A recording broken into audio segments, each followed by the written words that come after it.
ಮನಸ್ಸನ್ನು ಇದೊಂದು ಸಾಧನೆಯನ್ನು ಬಳಸಿಕೊಂಡು ಏನನ್ನಾದರೂ ಮಾಡಬಹುದು ಅನ್ನೋದು ಅವರ ಗಮನಕ್ಕೆ ಬಂತು. ಏನು ಬೇಕಾದ್ದು ಮಾಡಬಹುದು, ಅಷ್ಟು ಶಕ್ತಿ ಸಾಮರ್ಥ್ಯಗಳು ಮನಸ್ಸಿನ ಮಧ್ಯೆ ಇವೆ. ಆದರೆ ಅದರಲ್ಲಿ ಶಕ್ತಿ ಇದೆ ಅಂತ ನಮಗೆ ಗೊತ್ತಿರಬೇಕಷ್ಟೆ. ಗೊತ್ತು ಇಲ್ಲದೇ ಇದ್ದರೆ ಅಂಥ ಮನಸ್ಸನ್ನು ಇಟ್ಟುಕೊಂಡು 100 ವರ್ಷ ಬದುಕಿದರೂ ನಾವು ಏನನ್ನೋ ವಿಶೇಷವಾದದ್ದನ್ನು ಅನುಭವಿಸಲಿಕ್ಕೆ ಅಸಮರ್ಥರಾಗ್ತೇವೆ.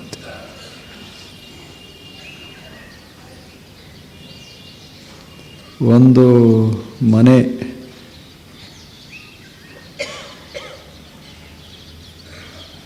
ಅದು ಬಡವರ ಮನೆ.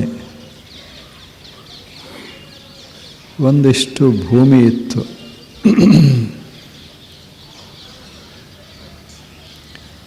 ಅವ್ರಿಗೆ ಒಬ್ಬ ಹುಡುಗ, ಮಗ, ಸಣ್ಣವ. ತಾಯಿ ತಂದೆಗಳು ಅವನನ್ನು ಬಹಳ ಪ್ರೀತಿಸ್ತಿದ್ರು. ಆದರೆ ಅವರು ಬಡವರೇ.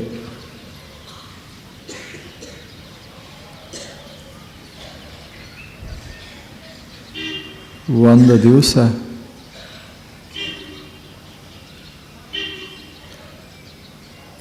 ತಾಯಿ ತಂದೆ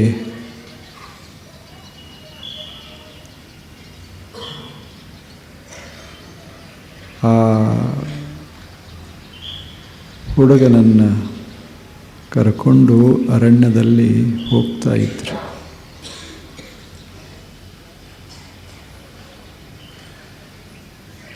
ಹಾಗೆ ಹೋಗುವಾಗ ದಟ್ಟ ಅರಣ್ಯದ ಭಾಗ.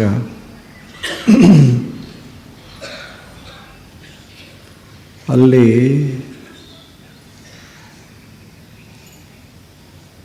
ಒಂದು ಸುಂದರವಾದಂಥ ಆಶ್ರಮ ಇತ್ತು. ಆಶ್ರಮದಲ್ಲಿ 3 ಹೋದರು. ಋಷಿಗಳು ಅಲ್ಲಿ ಕೂತುಕೊಂಡಿದ್ದರು. ಇವರು ಬಹಳ ಬಡವರು. ಎಲ್ಲಾದರೂ ಕೆಲಸಕ್ಕೆ ಹುಡುಕಾಡಿಕೊಂಡು ಹೋಗಬೇಕಂತ ಹೊರಟವರು. ಮನೆ ಇಲ್ಲ, ಹೊಲ ಇಲ್ಲ, ಏನಿಲ್ಲ. ಅಂಥ ಬಡ ಜೀವನ. ಋಷಿಗಳು ಅವರನ್ನು ನೋಡಿದರು. ಆ ಹುಡುಗ ಇಷ್ಟು ಚುರುಕಾಗಿದ್ದ. ಆ ಹುಡುಗನ್ನು ನೋಡಿದಾಗ ಋಷಿಗಳು ಒಂದು ಮಾತು ಹೇಳಿದರು. ಈತ ಸಾಮಾನ್ಯನಲ್ಲ, ಈ ಹುಡುಗ ಒಂದು ದಿವಸ ಈ ದೇಶವನ್ನು ಆಳ್ತಾನ ಅಂತ. ಒಂದು ದಿನ ಬರ್ತದೆ ಈ ದೇಶವನ್ನು ಆಳ್ತಾನ ಅಂತ. ಇದು ನಡೆದ ಘಟನೆ ಯುರೋಪ್ ಖಂಡದಲ್ಲಿ, ಝೆಕೋಸ್ಲೋವೇಕಿಯಾ. ಆತ ಸಣ್ಣ ಬಾಲಕ. ಆದರೆ ಆ ಮಹಾನುಭಾವ ಸಂತ ಏನಿದ್ದ ತಾಯಿ ತಂದೆಗಳಿಗೆ ಹೇಳ್ದ,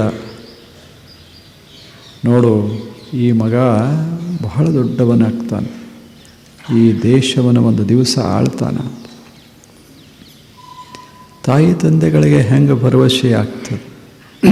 ಇನ್ನೂ ಶಾಲೆಗೆ ಹಾಕಿಲ್ಲ ಹುಡುಗನ್ನ. ಹಾಕುವಷ್ಟು ಆರ್ಥಿಕ ಬಲನೂ ಇಲ್ಲ. ಅಷ್ಟು ನಿರ್ಬಲರು ಆರ್ಥಿಕವಾಗಿ ತಾಯಿ ತಂದೆಗಳು. ಅವರು ದುಡದೇ ಬದುಕಬೇಕೇ ವಿನಃ ಸಂಪತ್ತಿನ ಆಸರೆ ಇರಲಿಲ್ಲ ಅವರಿಗೆ ಆಶ್ಚರ್ಯ ಆಯಿತು. ಏನು ಸಂತಾರೆ, ಈ ಸಣ್ಣ ಹುಡುಗ, ನಮ್ಮಲ್ಲಿ ಏನಿಲ್ಲ, ಒಂದು ಬಟ್ಟೆ ಹಾಕ್ಕೊಳ್ಳಿಕ್ಕೆ ಇಲ್ಲ, ಈ ದೇಶವನ್ನು ಅದು ಹೆಂಗೆ ಆಳ್ತಾನ?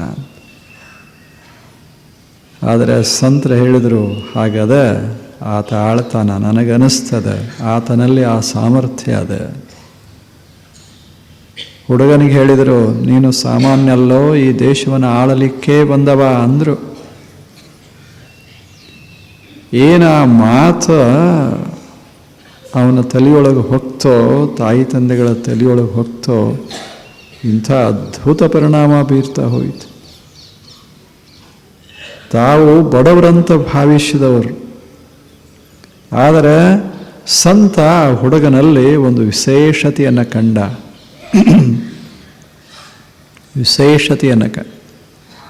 ತಾಯಿ ತಂದೆಗಳಿಗೆ ಅನಿಸಿತ್ತು ಇವೊಬ್ಬ ಕಾರ್ಮಿಕ ಆಗ್ತಾನ ಅಂತ. ಆದರೆ ಸಂತನಿಗೆ ಗೊತ್ತಾಯಿತು ಇವೊಬ್ಬ ಬಹಳ ಶ್ರೇಷ್ಠ ವ್ಯಕ್ತಿ ಆಗ್ತಾನ. ಕಣ್ಣು ಬೇಕಾಗ್ತದೆ, ನೋಡೋ ದೃಷ್ಟಿಕೋನ ಬೇಕಾಗ್ತದೆ. ಯಾವುದರಲ್ಲಿ ಏನು ಅದ ಅನ್ನೋದು ಗೊತ್ತಿದ್ರೆ ಅದು ಫಲ ಕೊಡ್ತದೆ. ಅವನಲ್ಲಿ ಏನು ಅದ ಅನ್ನೋದು ತಾಯಿ ತಂದೆಗಳು ಗೊತ್ತಾಗಲಿಲ್ಲ, ಆ ಸಂತನಿಗೆ ಗೊತ್ತಾಯಿತು. ಅವರು ತಾಯಿ ತಂದೆಗಳು ಹೇಳಿದರು, ಇವನನ್ನು ಜೋಪಾಸನ ಮಾಡೋದೇ ಕಷ್ಟ ಮಹಾನುಭಾವರೇ, ಆದ್ದರಿಂದ ಇವನನ್ನು ಇಲ್ಲೇ ಬಿಟ್ಟು ಹೋಗ್ತೀವಿ, ಏನು ಮಾಡ್ತೀರಿ ಮಾಡ್ರಿ ಅಂದರು. ಹೋದರು ಅವರು. ಸಂತನಿಗೆ ಗೊತ್ತಿತ್ತು ಇವೊಬ್ಬ ಶ್ರೇಷ್ಠ ಮನುಷ್ಯನಾಗ್ತಾನ ಅಂತ. ಆತ ಬೆಳೆದ ಬೆಳೆದ ಬೆಳೆದ ಝಕೋಸ್ಲೋವೇಕಿಯಾದ ಪ್ರೈಮ್ ಮಿನಿಸ್ಟರ್ ಆಗಿದ್ದ. ಒಂದು ದಿವಸ ಆಶ್ಚರ್ಯಪಡಬೇಕು, ಗೊತ್ತಾಗಬೇಕಷ್ಟೇ. ಗೊತ್ತಾಗದೇ ಇದ್ರೆ ಏನೂ ಇಲ್ಲ. ಒಬ್ಬ ಕಾರ್ಮಿಕ. ಗೊತ್ತಾಯಿತು ಅಂದರೆ ಒಬ್ಬ ರಾಜ, ಮಹಾರಾಜ, ಜಗತ್ತನ್ನು ಆಳುವವ. ಆ ಸಾಮರ್ಥ್ಯ ಒಳಗದನ್ನೋದು ತನಗರೆ ಗೊತ್ತಾಗಬೇಕು, ಇಲ್ಲವೇ ಗೊತ್ತು ಮಾಡಿಕೊಡಬೇಕು ಯಾರಾದರೂ. ಅದಕ್ಕೆ ಋಷಿಗಳು ಹೇಳ್ತಾರೆ, ನಾವು ಯಾರೂ ಸಾಮಾನ್ಯರಲ್ಲ, ನಮಗೆ ಗೊತ್ತಿಲ್ಲ ಅಷ್ಟೇ. ಯಾವುದನ್ನು ಬಳಸಿಕೊಂಡು ದೊಡ್ಡವರ ಆಗ್ತಾರೋ ಅದು ನಮ್ಮಲ್ಲೂ ಇರ್ತದೆ, ಯಾರಲ್ಲಿ ಇರೋದಿಲ್ಲಂತಲ್ಲ. ಬೀಜಗಳೆಲ್ಲ ಒಂದೇ ಇಲ್ಲ. ಈಗ ದೊಡ್ಡ ಎತ್ತರವಾದಂಥ ಗಿಡಗಳು ಬೆಳೆದು ಬರ್ತಾವೆ. ಭಾಳ ವಿಶಾಲವಾದ ಗಿಡ, ಎತ್ತರವಾದ ಗಿಡ. ನಿಮಗೆ ಗೊತ್ತಿರಬೇಕು, 300-400 ಮೀಟರ್ದಷ್ಟು ಎತ್ತರ ಹೋಗ್ತಾವೆ ಕೆಲವು ಗಿಡಗಳು. ಆದರೆ ಅವುಗಳ ಬೀಜ ಏನಲ್ಲ, ಒಂದಿಷ್ಟ ಇರ್ತದೆ. ಬೀಜ ಬಹಳ ಚಿಕ್ಕದು, ಆದರೆ ಆ ಬೀಜದೊಳಗೆ ಎಂಥ ಸಾಮರ್ಥ್ಯ. ಗೊತ್ತು ಇಲ್ಲದೆ ಇದ್ದರೆ ಅದು ಏನೂ ಅಲ್ಲ, ತುಳಿದು ಬಿಡ್ತೀವಿ. ಗೊತ್ತ ಆಯಿತು ಅಂದರೆ ಅದರೊಳಗಿಂದ ಒಂದು ಅದ್ಭುತ ಗಿಡವನ್ನೇ ಹೊರಗೆ ತರಬಹುದು. ಆ ಸಾಮರ್ಥ್ಯ ಅದ ಆ ಬೀಜದೊಳಗದ. ಇಷ್ಟ ಬೀಜ, ಆದರೆ ಆ ಬೀಜಕ್ಕೆ ಗೊತ್ತಾಗೋದು ಬಹಳ ಕಷ್ಟ. ಬೀಜ ಒಂದಿಷ್ಟ. ಹೇಗೆ ಒಂದು ಸಲ ಗಿಡಕ್ಕೆ ಹಿಂಗೆ ಹೋದಾಗ ಒಬ್ಬ ಮನುಷ್ಯ ಗಿಡದ ಕೆಳಗೆ ಕೂತಿದ್ದ. ಸುಮ್ಮನೆ ಹಿಂಗೆ ಒಂದು ಬೀಜ ಬಂದ ಆತನ ಹತ್ತಿರ ಬಿತ್ತು.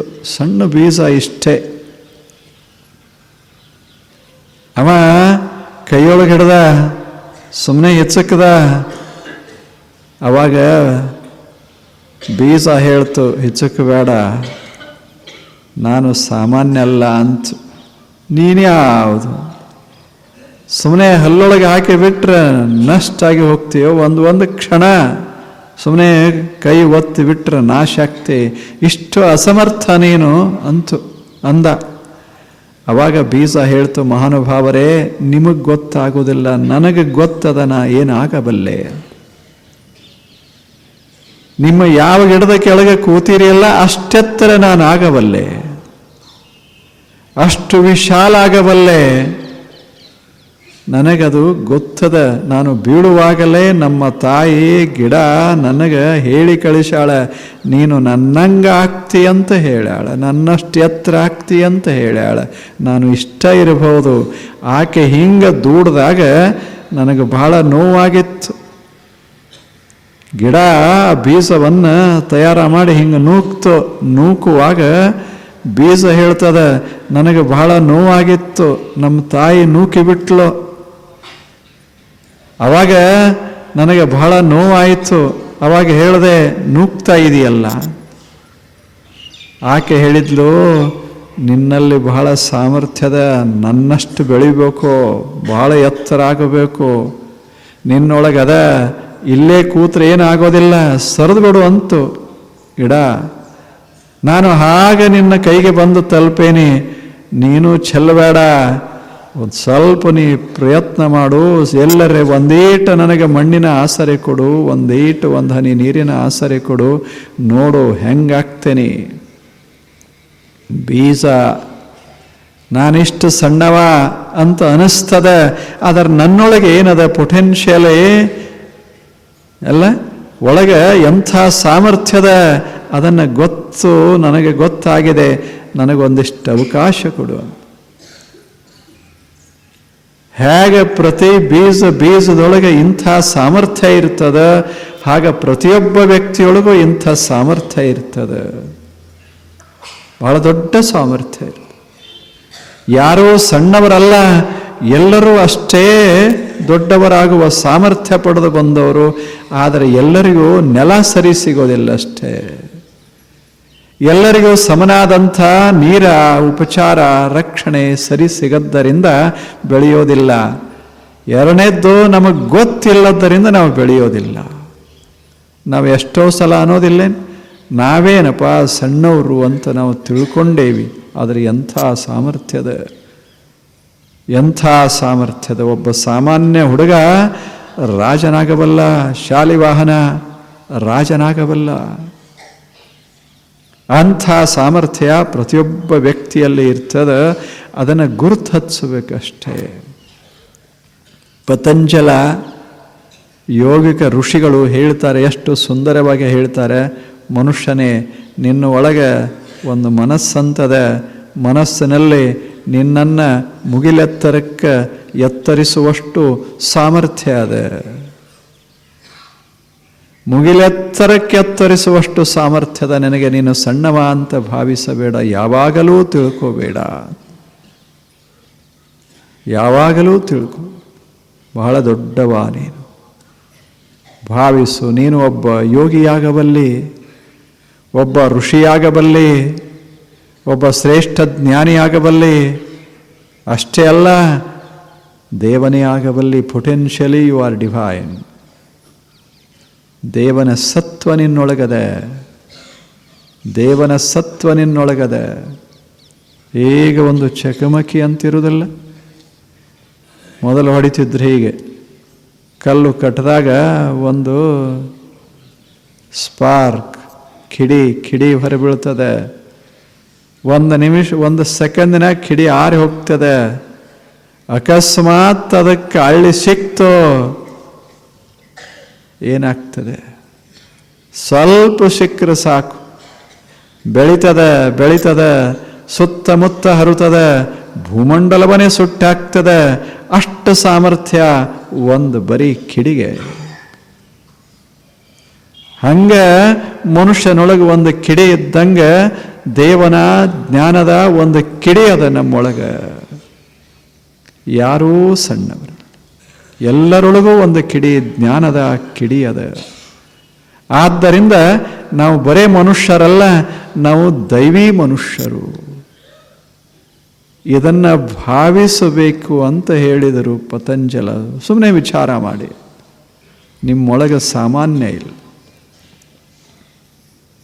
ಒಂದೊಂದು ದೀಪಗಳು ಒಳಗ ಶರೀರ ಸಾಣದಿರಬಹುದು, ಶರೀರದಲ್ಲಿ ಶಕ್ತಿ ಕಡಿಮೆ ಇರಬಹುದು, ಇಂದ್ರಿಯಗಳ ಕ್ರಿಯಾ ಸಾಮರ್ಥ್ಯ ಕಡಿಮೆ ಇರಬಹುದು. ಆದರೆ ಮನಸ್ಸಂತದೆ. ಅದೇ ಮನಸ್ಸನ್ನು ಬಳಸಿಕೊಂಡು ಬುದ್ಧನಾದ, ಮಹಾವೀರನಾದ, ಅಲ್ಲಮನಾದ. ಎಂಥ ಅದ್ಭುತ ವ್ಯಕ್ತಿಗಳಾಗಿದ್ದರು. ಅದೇ ಸಾಮಾನ್ಯ. ಎಂಥ ಮನಸ್ಸು ಪ್ರತಿಯೊಬ್ಬರಿಗೆ ಭಗವಂತ ಕೊಟ್ಟಿದ್ದಾನ. ಯಾರಿಗೆ ಕೊಟ್ಟಿಲ್ಲ ಹೇಳಿ? ಶರೀರ ಸ್ವಲ್ಪ ಹೆಚ್ಚು ಕಡಿಮೆ ಕೊಟ್ಟಿರಬೇಕು, ಆದರೆ ಮನಸ್ಸನ್ನು ಎಲ್ಲರಿಗೂ ಸಮನಾಗಿ ಕೊಟ್ಟಿದ್ದಾನ. ಇಂಥ ಸಾಮರ್ಥ್ಯದ ಮನಸ್ಸನ್ನು ನಾವು ಬಳಸ್ಕೋಬೇಕು.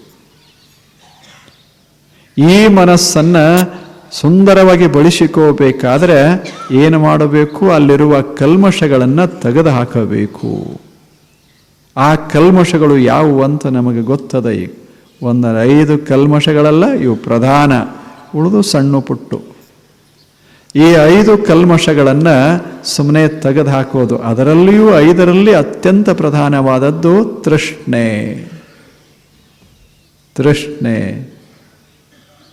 ಅದು ಬಹಳ ಪ್ರಧಾನವಾದದ್ದು. ಅದು ಒಂದು ದೋಷ ಹೀಗೆ ತೆಗೆದುಹಾಕಿ ಬಿಟ್ಟರೆ ಉಳಿದು ಕಡಿಮೆ ಹಾಕೋತ ಬರ್ತಾವ.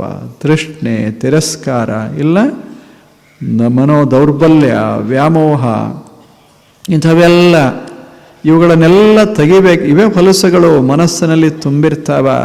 ನಮ್ಮನ್ನು ಸಣ್ಣವ್ರನ್ನ ಮಾಡೋ ಯಾವುವು ಅಂದರೆ ಇವ ಇಷ್ಟ. ನಮ್ಮಲ್ಲಿ ಅಂಥ ಸಾಮರ್ಥ್ಯ ಇದೆ ಅನ್ನೋದನ್ನು ಗೊತ್ತು ಹಚ್ಚದಂಗೆ ನಮ್ಮ ಮೇಲೆ ಪ್ರಭಾವ ಬೀರೋ ಯಾವುವು ಅಂದರೆ ಇವ 5. ಮೊದಲನೇದ್ದು ಬಹಳ ವಿಚಿತ್ರವಾದದ್ದು. ಯಾವಾಗಲೂ ಎದೆಯೊಳಗೆ ಕೈಯೊಳಗೆ ಒಂದು ಭಿಕ್ಷಾ ಪಾತ್ರೆ ಹಿಡಿಯೋದು ಮೊದಲನೇದ್ದು. ಅದು ಬಹಳ ಪ್ರಧಾನ.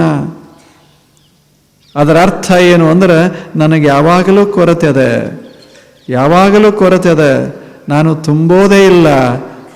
ಈ ಭಾವ ಮನಸ್ಸಿನಾಗ ಹೊಕ್ತು ಅಂದರೆ ಮನಸ್ಸಿನ ಸಾಮರ್ಥ್ಯವನ್ನು ಅದನ್ನು ನಾಶ ಮಾಡಿಬಿಡ್ತದೆ. ಅದು ಮೊದಲನೇದ್ದು, ಅದೇ ಕೊನೆದು, ಅದೇ ಮೊದಲನೇದ್ದು, ಅದು ಮೂಲ. ಅದಕ್ಕೆ ತೃಷ್ಣ, ಬಾಯಾರಿಕೆ, ಏನು ಹಾಕಿದರೂ ಸಹಿತ ತೃಷ್ಣ, ಏನು ಕೊಟ್ಟರೂ ಕೊರತೆ ಆಗೋದಿಲ್ಲ. ಜಗತ್ತಿಷ್ಟು ಕೊಟ್ಟರೂ ಕೊರತೆ ಕೊರತೆ. 1 ಎಕರೆ ಭೂಮಿ ಏನೇನೋ ಕೊಡ್ತದೆ. ಏನೋ 10 ಎಕರೆ 10 ಚೀಲ ಕೊಡ್ತು, 20 ಚೀಲ ಕೊಡ್ತು, 30 ಚೀಲ ಕೊಡ್ತು. ಆದರೆ ನಮಗಿನ್ನೂ ಸಮಾಧಾನ ಆಗೋದಿಲ್ಲ. ಯಾಕೆ? ನಾವು ಭಿಕ್ಷಾಪಾತ್ರೆಯನ್ನು ಎದೆಯೊಳಗಿಟ್ಟುಕೊಂಡವರು ಕೈಯಾಗಲ್ಲ. ಕೈಯಾಗಿಟ್ಟುಕೊಂಡ್ರೆ ಯಾರೇ ತುಂಬಬಹುದು, ಎದೆಯಾಗ ಇಟ್ಟುಕೊಂಡ್ರೆ ತುಂಬೋದು ಹೇಗ? ಎಷ್ಟಾದರೆ ತುಂಬ್ತದ. ಇದೇನು ನನಗೆ ಕೊರತೆ ಅದ ಅಂತೇನು ಮನಸ್ಸಿನಾಗ ಹೊಕ್ಕತಲ್ಲ, ಅದು ಮನಸ್ಸನ್ನು ನಿರ್ಬಲಗೊಳಿಸಿ ಬಿಡ್ತದೆ, ನಿರ್ಬಲಗೊಳಿಸ್ತದೆ. ಅದಕ್ಕೆ ಋಷಿಗಳು ಹೇಳಿದರು, ಬಹಳ ಸುಂದರ ಹೇಳಿದರು. ನಾ ಯಾರು? ನಾ ಏನು ಸಾಮಾನ್ಯ ಏನು? ಅಹಂ ಬ್ರಹ್ಮಾಸ್ಮಿ ಅಂದರು, ಶಿವೋಹಂ ಅಂದರು. ನಾನು ಸಾಮಾನ್ಯ ಅಲ್ಲ, ನಾನು ಸಾಕ್ಷಾತ್ ಬ್ರಹ್ಮನೇ ಅಂದರು. ನಾವು ಒಂದು ಸಲ ಸುಮ್ಮನೆ ನೀವು ಮನ್ಯಾಗ ಕೂತ್ಕೊಂಡು ಒಂದು ಸಲರೇ ವಿಚಾರ ಮಾಡಿ, ಒಂದು ಸಲರೇ ಸುಮ್ಮನೆ ಕೂತು ನನಗೇನು ಬೇಡ ಸುಮ್ಮನೆ ಅನ್ರಿಷ್ಟ. ಯಾರಿಲ್ಲ, ನಿಮ್ಮದ ಕೋಣೆ, ದೇವರ ಕೋಣೆ, ಪೂಜಾ ಮಾಡ್ತೀರಿ ಅಂತ ಇಟ್ಕೊಳ್ಳಿ. ಅಲ್ಲಿ ಯಾರೂ ಇಲ್ಲ, ಅಲ್ಲಿ ದೇವರಷ್ಟು, ನೀವಷ್ಟು. ಅಲ್ಲಿ ಒಂದು ಕ್ಷಣ ಹೇಳಿ, ಭಗವಂತನೇ ನನಗೆ ಏನೂ ಬೇಕಿಲ್ಲ, ಧೈರ್ಯ.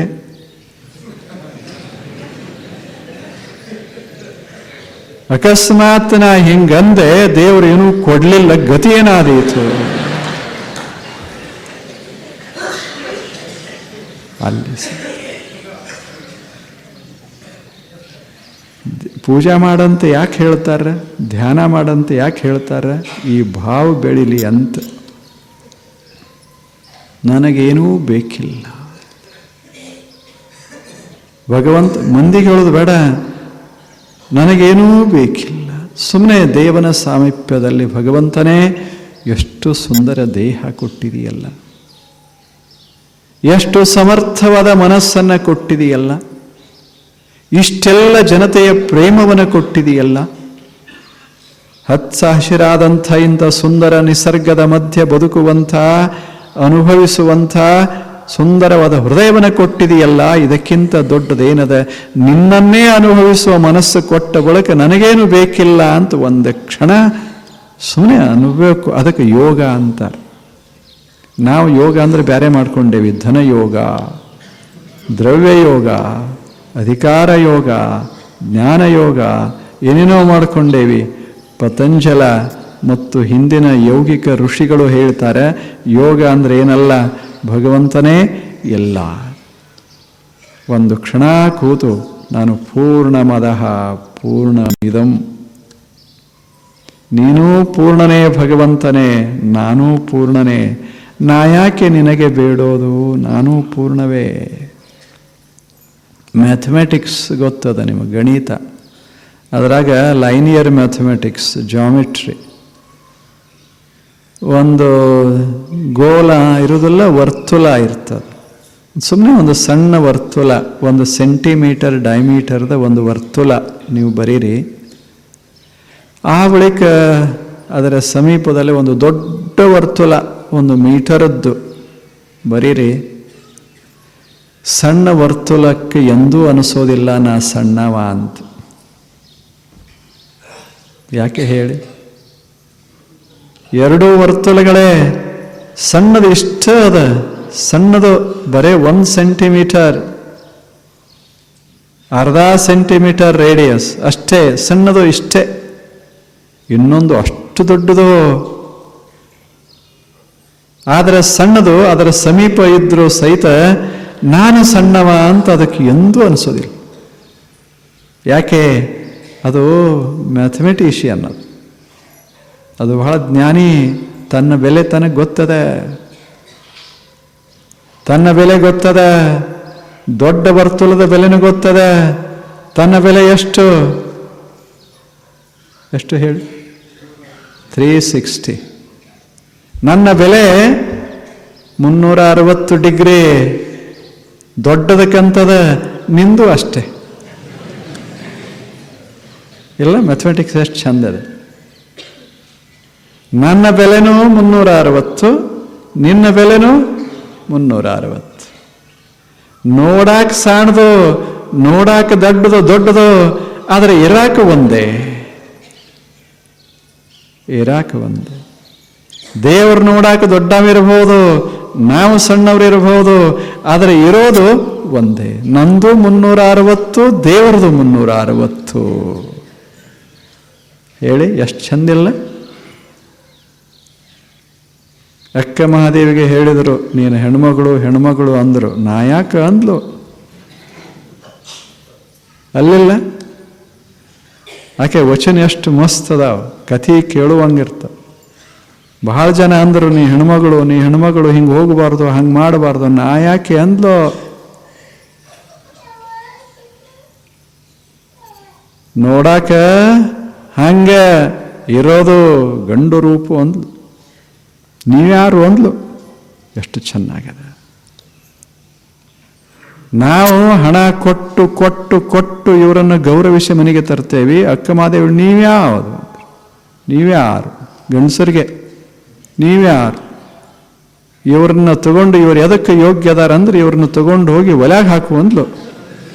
ಅಲ್ಲೆಲ್ಲ ಒಂದು ವಚನ ಓದ್ರಿ ಎಷ್ಟು ಮಸ್ತ್ ಹೇಳ್ತಾರೆ. ಭಾವಿಸಲು ಗಂಡು ರೂಪು. ಅಷ್ಟೇ ಹೇಳಿಲ್ಲ, ಸಾವ ಕೆಡುವ ಗಂಡರನ್ನು ಓದೋ ಒಲಿಯೊಳಗೆ ಹಾಕು. ಇದೇ ಶಬ್ದ ಬಳಸಿದ್ಲು. ಎಷ್ಟು ಮಸ್ತಿ ಇತ್ತು. ಬೇಕು ಒಂದಿಷ್ಟು ಮನುಷ್ಯಾಗ.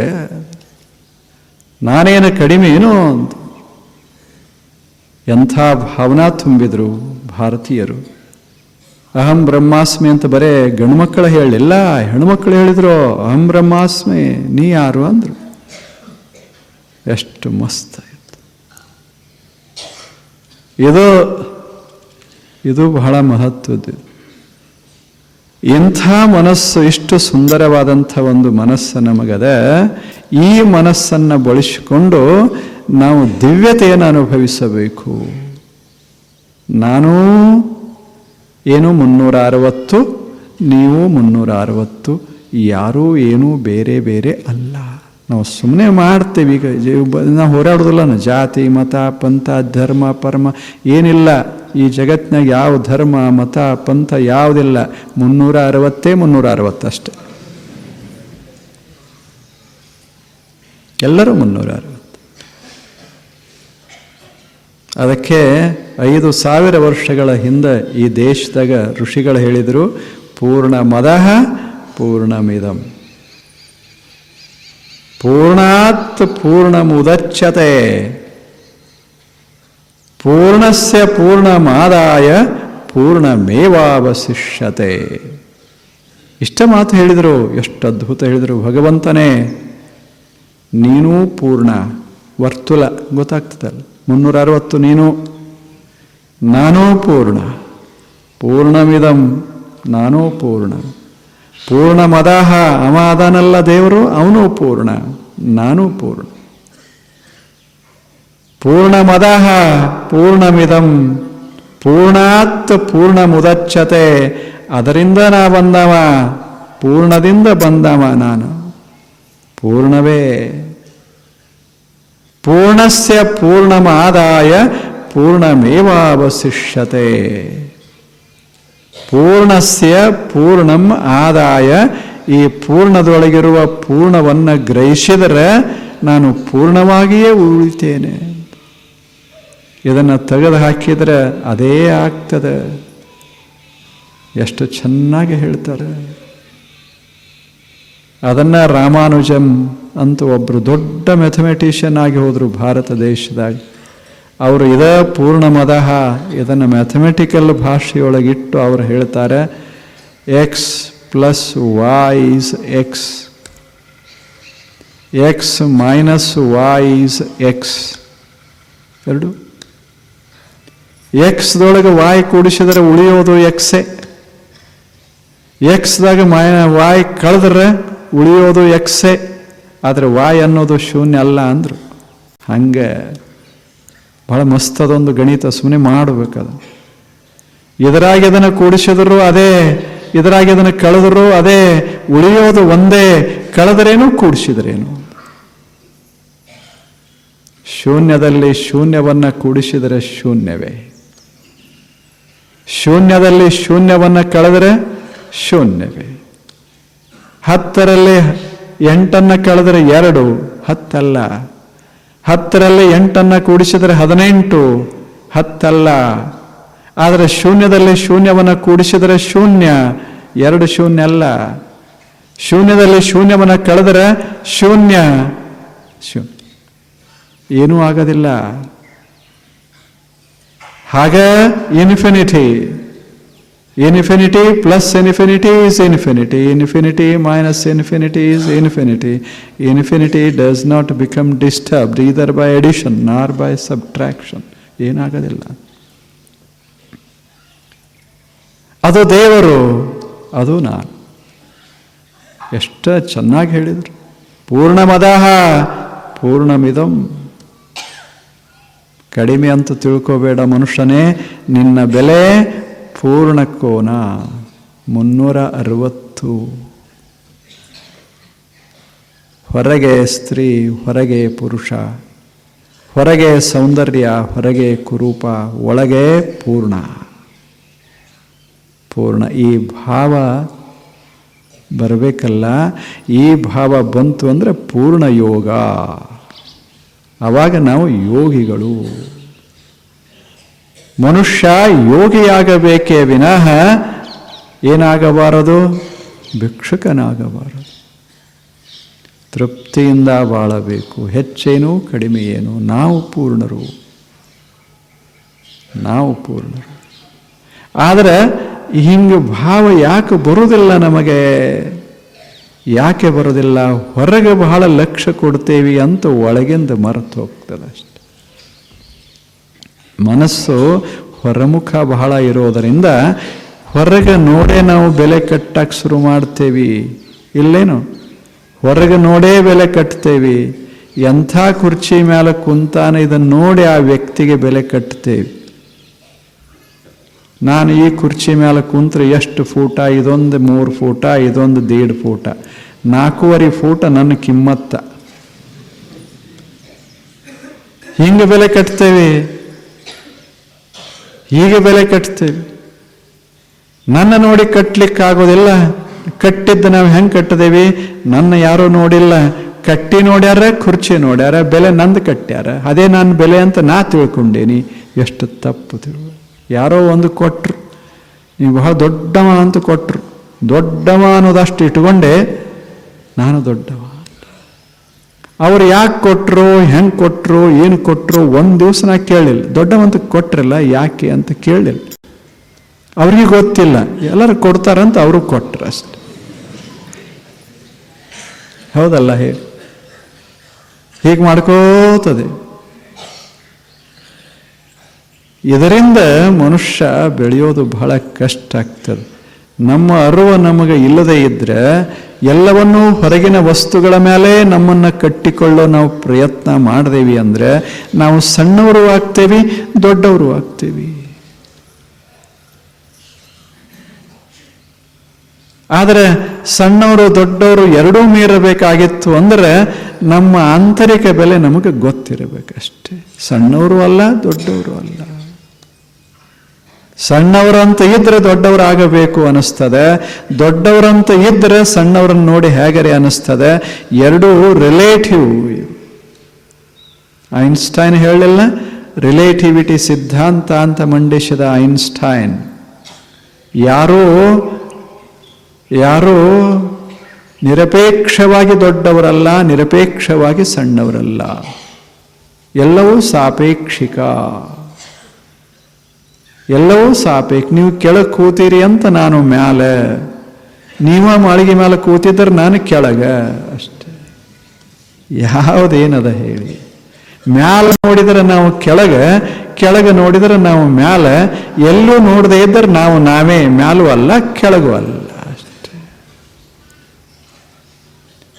ಜಗತ್ತಿನಾಗ ಜಗಳಗಳು ಯಾಕೆ ಆಗ್ತಾವ? ಹಿಂಗೆ ನೋಡ್ಕೋತ ಹೋಗೇ ಜಗಳ ಶುರುವಾಗ್ತಾವ. ಬಹಳ ಹಿಂದೆ ನೋಡ್ಕೋತ ಹೋಗಿ ಹಿಂದೆ ಏನೇನಾಯಿತು ಅದನ್ನು ತಲೆ ಹಾಕ್ಕೊಂಡು ನಾವು ಜಗಳ ಮಾಡ್ತೇವೆ. ಮುಂದಿನ ಕಲ್ಪನಾ ಮಾಡಿ ಜಗಳ ಮಾಡ್ತೇವೆ. ಎದ್ದದ್ದು ಅವ್ರು ಹಿಂಗಂತ ಭಾವಿಸಿ ಜಗಳ ಮಾಡ್ತೇವೆ. ಆದರೆ ಒಳಹೊಕ್ಕು ನೋಡಿದರೆ ಎಲ್ಲರೂ ಅಷ್ಟೇ ಅನ್ನೋದು ಗೊತ್ತಿತ್ತು ಅಂದರೆ ಜಗಳದ ಪ್ರಶ್ನೆ ಬರೋದಿಲ್ಲ ಈಜೆ. ಆದರೆ ಏನು ಮಾಡೋದು? ಹಂಗೆ ನಮ್ಮ ತಲೆಯಾಗಿ ಯಾರೂ ಹಾಕೋದಿಲ್ಲ. ಹುಟ್ಟುವಾಗ ಸುಮ್ಮನೆ ಹಿಂಗೆ ಬೆಳೆದು ಬರುವಾಗ ಹಾಕೇ ಬಿಡ್ತಾರೆ. ನಿನ್ನ ಬೆಲೆ ಎಷ್ಟು? ನಿನ್ನ ಬೆಲೆ 10 ಪೈಸಾ. ಸುಮ್ಮನೆ ಹಾಕ್ತಾರೆ. ಅವ್ರದ್ದೆಷ್ಟು? ಅವ್ರದ್ದು 50 ಪೈಸಾ. ಆಚೆ ಕಡೆ ಅವ್ರದ್ದು 125 ಪೈಸಾ. ಹಿಂಗೆ ಹಾಕೋತ ಆ ಬಳಿಕ ನಮಗೆ ಶುರುವಾಗ್ತದೆ.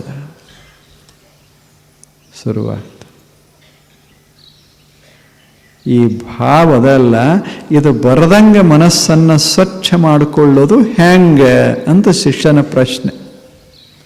ಇವು ಭಾವ ಬರಬಾರ್ದು. ನಾವು ಪೂರ್ಣ, ನಾವು 360,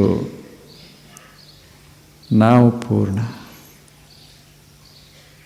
ನಾವೇನು ಸಾಮಾನ್ಯರಲ್ಲ, ನಾವು ಜ್ಞಾನದ ಬೆಳಕ, light off wisdom, light off consciousness that ever dwells in my heart. ಅದೊಂದು ಬೆಳಕ, ಜ್ಞಾನದ ಬೆಳಕ ಪ್ರತಿಯೊಬ್ಬರಲ್ಲಿ ಎದೆಯೊಳಗೆ ಅದು ಹೊಳಿತಾ ಇರ್ತದೆ. ಆ ಕಡೆ ಲಕ್ಷ್ಯ ನಮ್ಮದು ಹೋಗಬೇಕಾಗಿತ್ತು ಅಂದರೆ ನಮ್ಮ ಮನಸ್ಸು ಸ್ವಚ್ಛ ಆಗಬೇಕಲ್ಲ.